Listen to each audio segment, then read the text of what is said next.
Hi, everybody. Welcome to the episode of Band Together Leadership. My name is Paul Everts. I'm your host. You can reach me at my email address, and I wish you would. It's BAND and the number 2, Together, bandtogether at Comcast.net. Also, visit our website, which is conductingmylife.com, conductingmylife.com. Go to the curriculum tab. You'll see I'm part of the John Maxwell team. I'm a certified speaker, trainer, and coach using John Maxwell material. Who is John Maxwell? New York Times bestselling author, does great work with leadership material. I like to say it's better people. He's helping make people better. Better people make better leaders. Not perfect, better. So, Happy New Year. Send this out on Tuesday, January 3rd. And on a personal note, I believe I'm probably in my first week of a new personal trainer. Yep, I'm going to be one of the tens of millions of people that say, time to lose weight. Time to get that blood pressure down. I have to walk, not have to, want to walk our daughter down the aisle and give her hand to Devin. And that's October 7th. So I wish all of you good luck with your New Year's resolutions. I think there's some statistic that says, 80% of them fail. But we'll see what happens. I will keep you informed. So again, today is January the 3rd. I'm actually recording this in December, hence the stockings. However, January 3rd is part of the season of Christmas. Christmas is 12 days long, and it ends on January 6th, which happens to be my birthday, which is this coming Friday. So January 6th is the Epiphany, and that's when the wise men came. Who knows if there were 3? We know there are 3 gifts. There could have been hundreds of wise men that came. I don't know if there were hundreds of wise men at the time, because we can barely find one right now. Anyway, that's a joke. Calm down. But nonetheless, Happy New Year, and thanks a lot for tuning in. We're working on John Maxwell's book, Go Figure, Make Today Count. We are on chapter 6, and the word we're going to work on today is commitment. And I think the greatest commitment, as far as magnitude, sort of big commitment, is saying I do. Those 2 words on the 30th of March, 1991, did cliche, living the cliche, changed my life forever. For that is when I said I do to a beautiful redhead girl named Diana Everts. And I have been so grateful ever since to have made the commitment by saying 2 words, I do. And we're going to talk about commitment, and I'm going to use my marriage as the, analogy or metaphor or example of what commitment is. Because 1 or 2 of you that are watching this, you're married or you're going to get married. But if you're not married, don't turn this off. Think about your friends then. Think about the commitment you make to friends. Winners make commitments, losers make promises. Okay? So I want you to be committed to your friendship, or in my case, my marriage.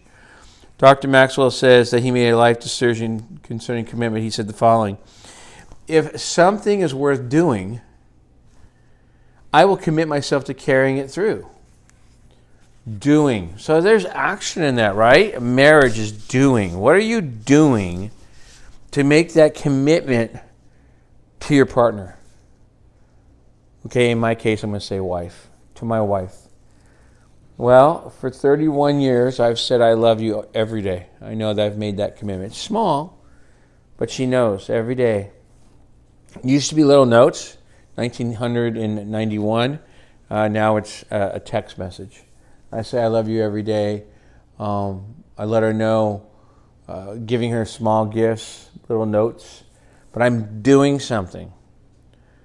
To make a commitment, I have to do something. Then what he says, if I had not made the commitment early in the process, I never would have made it through. So again, early in the process, my goodness, we got engaged 19... Yeah, here you go. This is awkward right now. We got married in 1991, so we got married, engagement in 1989. March of 1989. And I made that commitment then. I said, we're going to get married. We're going to do it. So make the decision to make and keep proper commitments daily. If you desire to have greater tenacity to accomplish the things you desire, to make the decision to embrace commitment wholeheartedly. And he gives us some ideas, and I don't want to read them because I bore you, and I've been criticized. Stop reading. Okay, but here are the ideas. So I'm going to count the cost. Determined to pay the price. Always strive for excellence. So I want to work on the one that is determined to pay the price. So when you get married, you lose yourself to the marriage. That's my opinion. Of course, it's all my opinion. I got married to Diana. I lost myself to the marriage. I said, I'm going to have to make sacrifices of what I want so the marriage continues. So I'm paying a price. There's no more dating, right? Shouldn't even look at girls. My wife is the most beautiful person in the world. I shouldn't even be looking at girls. I should really think about what I'm doing to pay the price. I pay the price of total freedom, okay? But yet, discipline equals freedom. By having a beautiful wife who takes care of me, she makes my meals for me.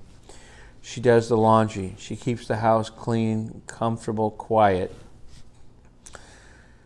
She provides me with every need. Why would I want another woman when I have Diana?